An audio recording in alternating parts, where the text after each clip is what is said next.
Doctor Babasaheb आंबेडकरांनी 5 वर्षे 7 महिने 11 दिवस अखंडपणे नाशिकच्या गोदावरी तीरावर गौरी पटांगण या जागेवर असंख्य भीमसैनिकांसमवेत काळा मंदिर प्रवेशासाठी सत्याग्रह केला। दिनांक 2 मार्च 1930 रोजी काळाराम मंदिरात प्रवेश करून मानव मुक्तीचा लढा यशस्वी केला। या लढ्याला 93 वर्षे पूर्ण झाले आहे। या सत्याग्रह दरम्यान अनेक सत्याग्रहींनी आपले बलिदान दिले।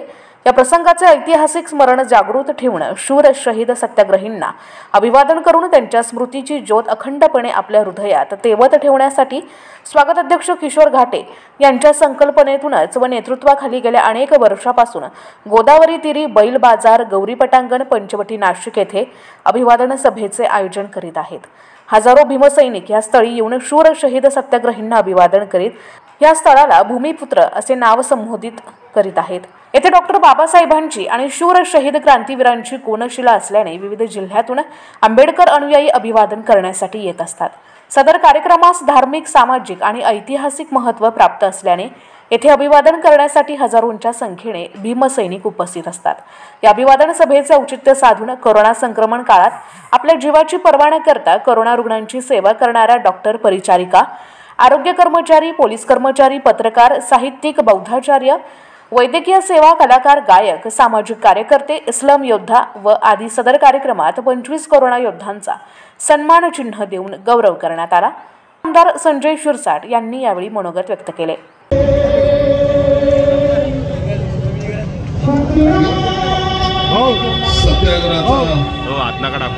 या वर्धापन दिनी उपस्थित सर्व मान्यवर,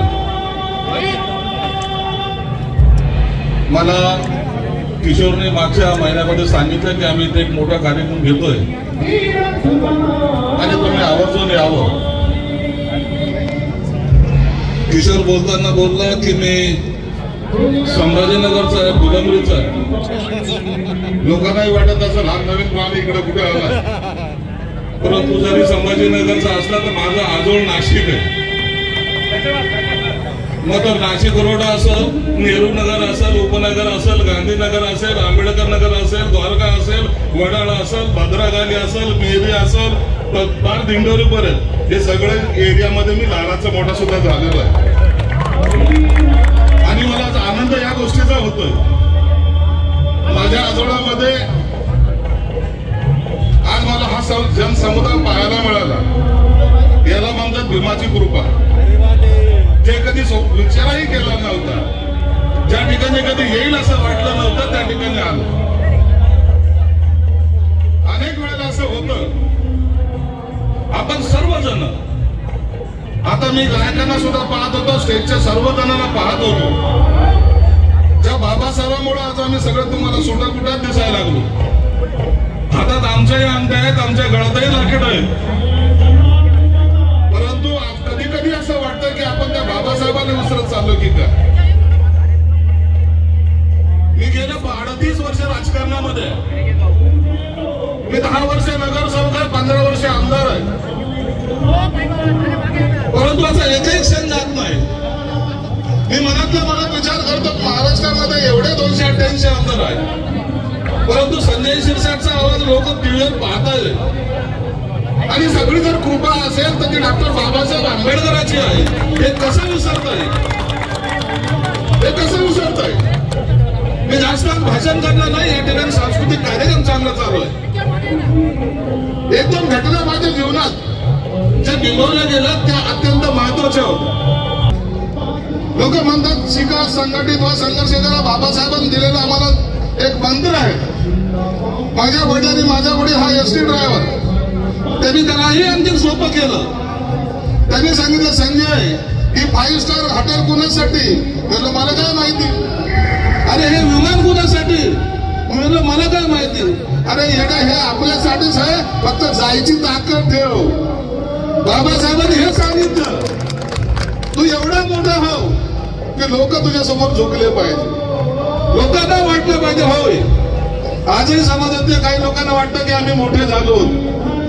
मला तरी वाटतं जे मोठे झाले त्यांना माझी विनंती राहील, समाजातल्या त्या तळागाळातल्या एखाद्या माणसाला, एखाद्या मुलाला जर त्याचा हात धरून जर तुम्हाला मोठा करता आलं तर खऱ्या अर्थानं बाबासाहेबांचे विचार तुमच्याकडे गेले असं मी समजेल। म्हणून बाबासाहेबांचे अनेक दाखले लोक देतात, बाबासाहेबांचे विचार सांगतात. मला माहित नाही कुणाला किती कळालेत, परंतु माझे तर मी तरी मानतो की बाबासाहेबांमुळे आम्हाला इज्जत पाहता आलं, बाबासाहेबांमुळे मला सगळं हे राजकारण पाहता आलं, बाबासाहेबांमुळे आज त्या विधानसभेच्या खुर्चीवर मी बसतो ते फक्त बाबासाहेबांचे आशीर्वाद आहे, हे कधी विसरता कामा नये. म्हणून आज अभिवादन करत असताना किशोरजी तुझं मनापासून स्वागत करतो किंवा धन्यवाद देतो. हा क्षण आयुष्यामध्ये नंतर येणार नाही. धन दौलत किती येईल किती जाईल, किती पैसे खर्च केले तर बाबासाहेब कोणी विकत घेऊ शकत नाही, हे लक्षात घ्या. या जागेवर शूर शहीद सत्याग्रहींचे स्मारक उभारण्याचा आमचा मानस असल्याचे किशोर घाटे यांनी यावेळी सांगितले. मला काही सांगायची गरज नाही. या ठिकाणी आपल्याला दीप प्रज्वलन करायचंय. दीप प्रज्वलन केल्यानंतर या ठिकाणी मिनिटं उभं राहून श्रद्धांजली व्हायची. सदर कार्यक्रमाला युवा गायक श्री संतोष जोंधळे मेगास्टार व इंडियन आयडल गोल्ड व वर्षा एखांडे मी होणार सुपरस्टार महाराष्ट्र यांचा भीमगीतांचा कार्यक्रम आयोजित करण्यात आला.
यावेळी किशोर भाऊ घाटे, दामोदर जगताप, नंदकुमार जाधव, विनायक वाघमारे, राहुल काळे, राजाभाऊ निकम, शरद काळे, राजू सोनवणे, राहुल घाटे, विकी घाटे, संकेत घाटे, सचिन गायकवाड, बाळासाहेब वळवी, सुरेश कबाडी, सुधाकर जाधव, हिरामन ताठे, शंकर पालवे, अभय ताठे, संतोष गायकवाड, मिलिंद गायकवाड, अतुल गायकवाड, संदेश पगारे, सतीश साळवे, अनिल मोरे, विकास पोळके, राजपाल चव्हाण, दिलीप सापटे, हिरामन चौधरी, आमीन शेख, दिलीप आडंगळे, किशोर तेजाळे, योगेश तेजाळे, शरद जगताप, स्वप्नील पाटील आदींसह मोठ्या संख्येने भीमसैनिक उपस्थित होते. यांचे न्यूजसाठी प्रतिनिधी रोहन दानी, नाशिक.